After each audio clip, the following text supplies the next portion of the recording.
하나님의 말씀 시편 112편 1절에서 10절의 말씀입니다.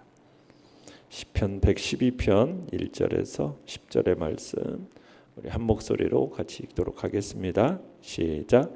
할렐루야. 여호와를 경외하며 그의 계명을 크게 즐거워하는 자는 복이 있도다.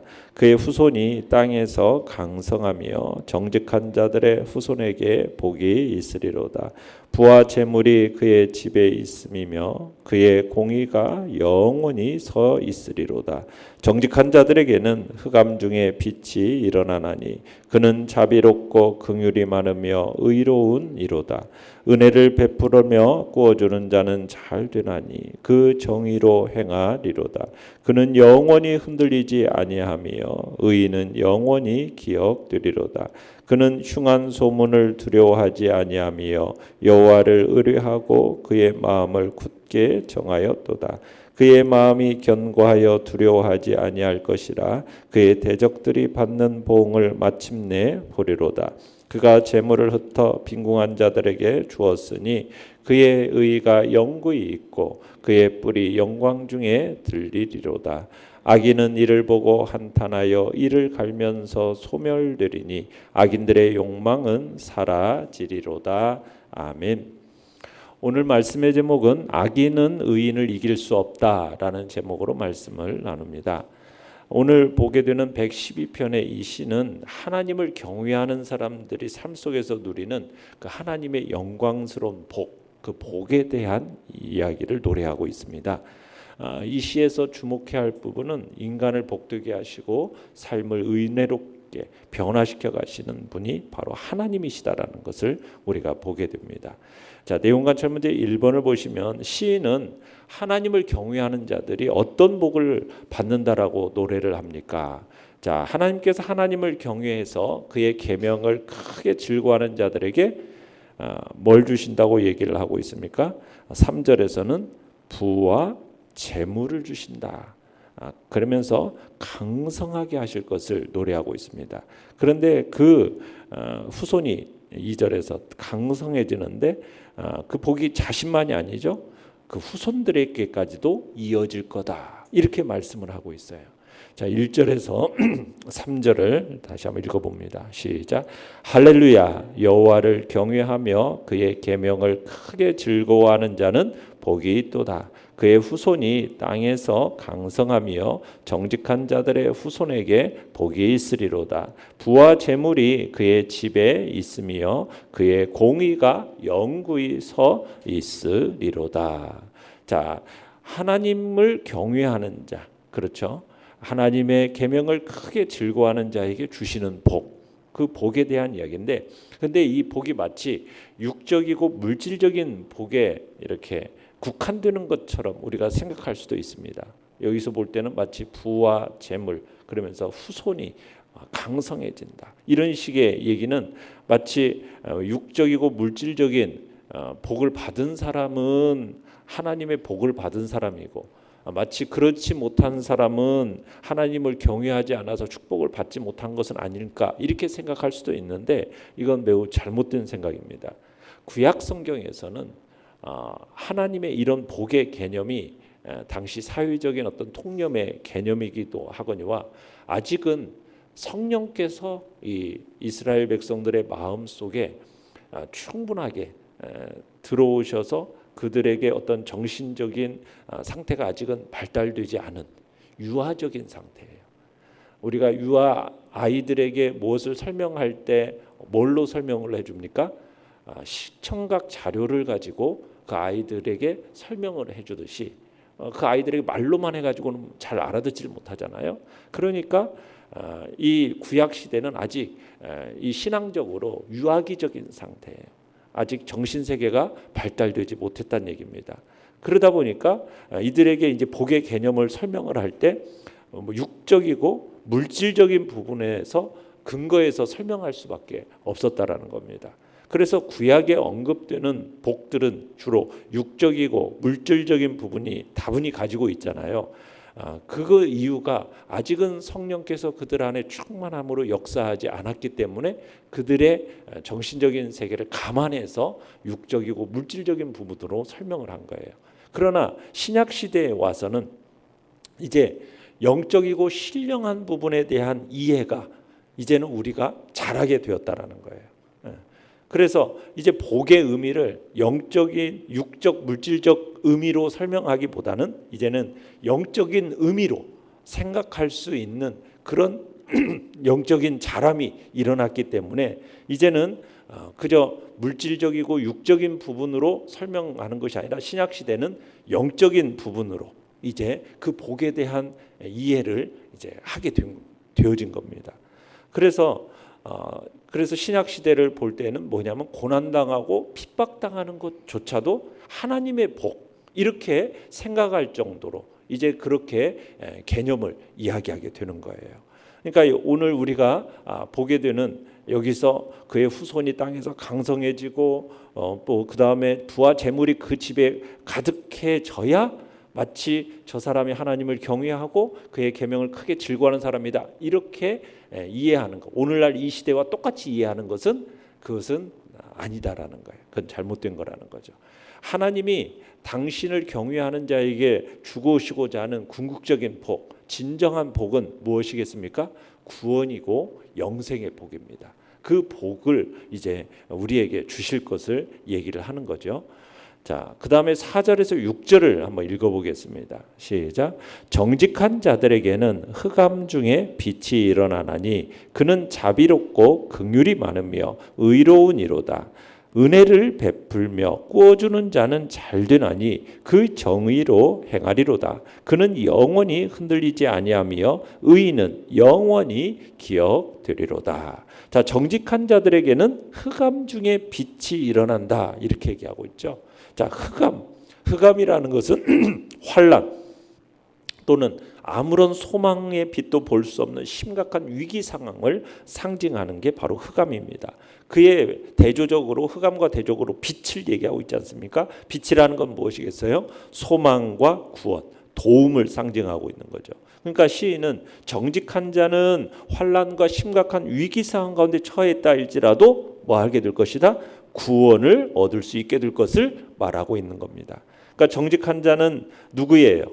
앞에서 얘기한 것처럼 하나님을 경외함으로 그분의 계명을 크게 즐거워하는 아름다운 성품을 소유하고 살아가는 경건한 하나님의 백성, 그들이 바로 정직한 자입니다. 그러니까 정직한 자들이 고통 가운데 있을지라도 그들에게는 무엇이 일어날 것이다? 빛이 일어날 것이기 때문에 걱정하지 말라는 거예요. 그 이유를 뭐라고 있느냐? 하나님은 어떤 하나님이라고요? 자비롭고 긍휼이 많으며 의로운 분이시다 이렇게 얘기를 하고 있기 때문입니다. 그러니까 하나님은 바로 자비롭고 긍휼이 많고 의로운 분이시기 때문에 정직한 자들에게는 그 고통과 시련 속에서도 반드시 구원의 역사가 일어나게 될 것이니 걱정하지 말라 지금 그 얘기를 하는 거예요. 그러면서 은혜를 베풀어 꾸어주는 자, 그러니까 하나님께서 이런 정직한 자는 어떤 삶을 살아가요? 은혜를 베풀고 꾸어주는 삶을 살아간다라는 거예요. 그래서 정의로 행하셔서 정말 하나님께서 그들에게 어떤 일을 하시느냐? 풍요로운 축복을 받게 하시고 아름다운 삶을 살게 해주신다는 거예요. 그래서 하나님을 경외하고 그의 계명을 크게 즐거워하는 자들이 누릴 축복의 하나로 의인을 그 다음에 끝에 보시면은 6절 끝에 보면 그는 영원히 흔들리지 아니하며 의인은 영원히 기억되리로다. 의인은 영원히 기억된대요. 사람들이 그 일이 이름을 잊을 수 있잖아요. 그런데 하나님은 결코 그 이름을 잊지 않으시고 그 이름이 영원히 기억되게 하신다. 그러니까 하나님께서 정직한 자, 하나님을 경외하고 그의 계명을 크게 즐거워하는 자들에게 주시는 약속이 바로 여기에 있는 것입니다. 자, 내용과처럼 이제 2번을 보시면 의인의 삶은 어떠하며 이를 본 악인은 어떻게 반응합니까? 자, 의인은 우리가 앞에서도 봤지만 고난 속에서도 어때요? 흔들리지 않습니다. 모든 난관들을 다 극복해내요. 놀라운 게 뭐예요? 그런 하나님의 은혜를 경험한 자는 또 어떻게 해요? 다른 사람에게 동일한 은혜를 베풀면서 살아가요. 자, 하나님의 사람들은 그러니까 자비롭고 은혜와 긍휼이 많고 어려운 이웃에게 자신의 재물도 나눠주고 은혜 충만해요. 그런데 악인, 이것을 본 악인들은 어떻게 반응한다라고 얘기를 하고 있느냐면 이를 보고 한탄하여 이를 갈면서 10절에 그러죠. 한탄하여 이를 갈면서 소멸되리니 악인들의 욕망은 사라지로다. 그러니까 이 모습을 본 악인들이 분노하면서 결국에선 소멸될 것을 얘기를 하고 있습니다. 그러니까 하나님을 경외하고 그의 계명을 지키는 자, 우리 7절로 10절을 다시 한번 읽어보겠습니다. 시작. 그는 흉한 소문을 두려워하지 아니하며 여호와를 의뢰하고 그의 마음을 굳게 정하였도다. 그의 마음이 견고하여 두려워하지 아니할 것이라. 그의 대적들이 받는 보응을 마침내 보리로다. 그가 재물을 흩어 빈궁한 자들에게 주었으니 그의 의가 영구히 있고 그의 뿔이 영광 중에 들리리로다. 악인은 이를 보고 한탄하여 이를 갈면서 소멸되리니 악인들의 욕망은 사라지리로다. 자, 하나님을 경외하고 그의 계명을 지키는 자가 누릴 그 또 다른 복, 흉한 소식을 두려워하지 않는다라는 거죠. 이유가 뭐예요? 여호와를 의뢰하고 그의 마음을 굳게 정했기 때문에, 또 대적들이 받을 보응을 보게 될 것을 의심치 않기 때문에, 그렇기 때문에 지금 그 마음이 어때요? 흉한 소식 앞에서도 두려워하지 않는 겁니다. 우리가 사는 세상이 얼마나 두렵습니까? 지금 보면 얼마나 두렵고 흉한 소식이 정말 횡행하는 시대를 살아가고 있잖아요. 공포에 떨 일들이 지금 곳곳에서 일어나고 있지 않습니까? 산불은 그냥 온 나라를 지금 휘젓고 있어요. 정치적으로 또 갈라져서 정말 이 나라가 어떻게 될지 너무나 두렵고 그런 어려움의 소식들이 있는 가운데 우리 하나님을 경외하고 그의 계명을 크게 즐거워하는 자는 두려워하지 않는다는 거. 왜요? 하나님을 의지하는 마음이 확고하기 때문이에요. 하나님이 어떤 분이십니까? 천지 만물의 주인이십니다. 주관자이십니다. 모든 일을 당신의 뜻대로 이루어 가시는 하나님이십니다. 그러니까 그 하나님을 의지하는데 두려울 게 무엇이냐겠네요. 하나님을 경외하는 자는 하나님이 친히 지키시고 보호해 주셔요. 하나님을 경외하는 사람은 이 사실을 아는 거죠. 이에 대한 확신이 있는 거죠. 그러니까 아무리 두려운 일이 닥치고 흉한 소식이 들려와도 어때요? 흔들리지 않는 거예요. 두려워하지 않는 거예요. 이게 우리 믿는 자들이 주님 앞에서 우리가 가져야 할 마음의 담대함입니다. 연구와 묵상 문제 3번을 보시면 시인은 왜 악인이 의인의 모습을 보면서 한탄하여 이를 갈며 소멸된다고 합니까? 의인은 고난 속에서도 흔들리지 않는데, 그런데 악인들은 어떻게 되느냐? 이런 의인의 모습을 보면서 한탄하고 이를 갈고 소멸된다는 거예요. 왜요? 의인들의 이런 복된 삶을 보고서는 악인들은 어때요? 질투심을 느끼는 거예요. 그리고 좌절하는 거예요. 그러다 보니까 스스로 패배자로 인정이 되어지니까 결국에는 이런 모습으로 나타나게 되는 겁니다. 악인은 스스로 의인을 쓰러뜨리고자 수많은 거짓과 죄로 무장했어요. 의인들을 공격합니다. 그런 방법으로 막 자신의 영화로움을 막 추구하려고 합니다. 그런데 그런 악한 노력들이 결국엔 다 물거품이 되어버리고 궁지에 몰렸던 의인은 오히려 큰 축복을 받아서 빈궁하고 어려운 사람들을 나누어주고 그리고 남음이 있는 아주 넉넉한 삶을 살게 되는 이 모습을 보고서는 악인들은 어떻게 하냐? 시기와 질투와 이 분노가 일어나서 결국에는 한탄하면서 이를 갈면서 막 스스로가 소멸되어 버리는 거예요. 여러분, 이를 간다라는 표현 우리가 어디서 많이 들어봤죠? 예수님께서 마지막 심판에 대한 악인의 비참한 결말에 대해서 말씀하실 때 이를 간다라는 표현을 쓰시죠. 달란트 비유에서도 주인이 한 달란트를 가졌던 자가 제대로 일을 못하니까 그것을 빼앗아 10달란트를 남긴 종에게 주라 명령하지 않습니까? 그러니까 이 한 달란트 받은 종이 어떻게 된대요? 이 무익한 종을 바깥 어두운 데로 내쫓아서 거기서 슬피 울며 이를 갈미 있으리라. 오늘 본문처럼 슬피 울며 이를 갈게 되는, 슬피 울며 이를 간다는 말은 결국 하나님의 그 준엄한 심판 앞에서 악인들이 가지는 가장 기본적인 감정입니다. 그러니까 악인의 종국은 결국 이런 모습이 된다는 거예요. 의인들의 모습, 하나님이 저렇게 의인들을 세우시고 또 붙들어 주시는 그 모습을 보면서 스스로 어떻게 돼요? 한탄하다가 결국 하나님 앞에서 이를 갈고 인생이 그렇게 끝이 나는 악인들의 모습을 표현하고 있는 겁니다. 느낀 점 4번입니다. 의인의 흔들림 없는 모습에 악인이 사라진다라는 이 시인의 고백을 보며 무엇을 느낍니까? 여러분, 세상의 헛된 계획에 우리는 흔들리지 말고 매일매일 하나님께서 주시는 그의 은혜 안에서 참된 의인의 삶을 살아가야겠다, 이런 것을 느끼는 겁니다. 그리고 결단해야 됩니다. 이 세상을 의롭게 하나님의 말씀을 따라서 올바른 방법으로 우리는 살아가야겠습니다. 지금은 불법과 거짓이 승리하는 것 같지만 정직하고 의롭게 사는 사람이 피해를 입고 실패하는 것 같지만 결국 하나님께서 그런 의인의 실패를 용납하지 않으십니다. 악인의 성공을 용납하지 않으십니다. 우리는 이 사실을 마음속에 기억해야 됩니다. 모든 악한 방법은 결국 우리에게 큰 분노와 한탄만 안겨줄 뿐이에요. 잠깐 살다가 우리의 인생이 다 어떻게 됩니까? 다 끝날 인생인데 그걸 너무 집착하지 마시고 악한 방법 또 악한 길로 행에다가 마지막 날에 슬피 울며 이를 갈게 되는 그런 인생이 되어서는 안 되죠. 그러기에 우리는 항상 의롭고 선한 길, 정직한 자의 삶을 살아가야겠습니다.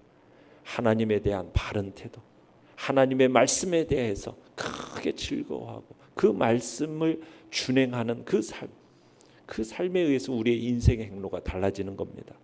하나님은 천지 만물의 주인이십니다. 당신의 뜻대로 이 세상을 통치하시는 분이십니다. 그 하나님에 대해서 내가 어떤 태도를 취하겠는가, 이거에 따라 우리의 인생의 행로가 달라지는 것입니다. 하나님은 당신의 마음에 합한 자를 축복하십니다. 누가 하나님의 마음에 합한 사람입니까? 바로 하나님을 경외하고 하나님의 말씀을 크게 즐거워하며 그 말씀 따라 순종하는 자, 그 사람이 바로 하나님의 축복된 삶을 살아가는 사람이요. 그렇게 하나님을 의뢰하는 자는 어떤 환난 속에서도 두려움 없이 담대하게 나아갈 수 있고, 그러기에 오늘도 우리는 하나님을 경외하고 절대 말씀에 순종하는 삶을 살아가겠다라는 그런 결단이 우리 안에 있기를 간절히 바랍니다. 결단과 적용 5번입니다. 나는 매일 하나님의 은혜 가운데서 흔들림 없이 살기 위해 어떤 노력을 하고 있습니까? 은혜 입은 자로 주의 뜻을 행하며 살기 위해 내 삶에 바로 세워야 할 부분은 무엇입니까? 우리가 주님 앞에서 참으로 하나님을 경외하고 그 말씀에 크게 즐거워하는 복된 자리, 그래서 오늘도 주님이 주시는 은혜 안에 거하겠다.